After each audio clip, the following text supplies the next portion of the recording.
Hello everyone, I am Niharika. Once again welcome to my channel. Today I am going to explain question number 6 of exercise 12.1 of Maths NCERT book. So let's get started. Here the question says an isosceles triangle has perimeter 30 meter and each of the equal sides is 12 centimeter.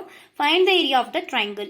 So basically हमें question में given है कि हमारे पास एक isosceles triangle है जिसका perimeter 30 metre है और हमें पता है आइसोसेल्स की टू साइड्स इक्वल होती हैं। तो आपको क्वेश्चन में गिवन है जो इक्वल साइड्स हैं उनकी लेंथ 12 सेंटीमीटर है।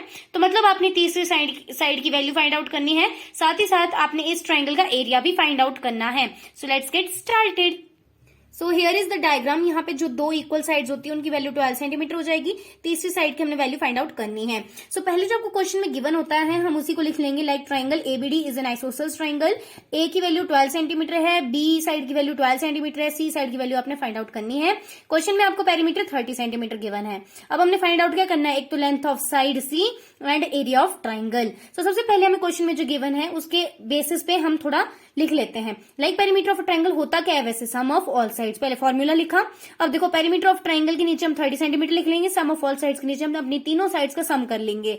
सो 12 प्लस 12 कितना हो जाएगा, 24 plus C is equal to 30 centimetre. अब देखो सी के साथ 24 यहाँ एड में है, आरएचएस में जाते ही सब्ट्रैक्ट हो जाएगा तो हमारे पास सी की वैल्यू 6 सेंटीमीटर आ जाएगी। अब आप देख सकते हो हमारे पास ट्राइंगल की तीनों साइड्स आ चुकी है।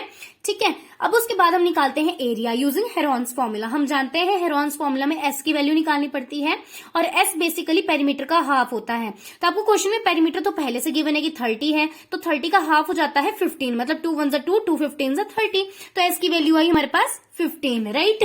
सो यहाँ पे जहां जहां एस है वहां पे एस की वैल्यू 15 लिख देंगे। ए बी सी की जगह पे हम ट्राइंगल की तीनों साइड्स की वैल्यू को पुट कर लेंगे।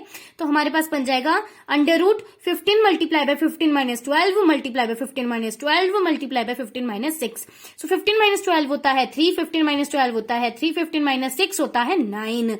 अब इन चारों को मल्टीप्लाई करने के बाद हमारे पास जो प्रोडक्ट आता है वो आ जाएगा 1215। तो चलिए प्राइम फैक्टराइजेशन कर लेते हैं। ये 3 के टेबल से डिविजिबल है तो मैंने 3 के टेबल से ही लिख लिया। लाइक 3 4 12, 3 0 0, 3 5 15।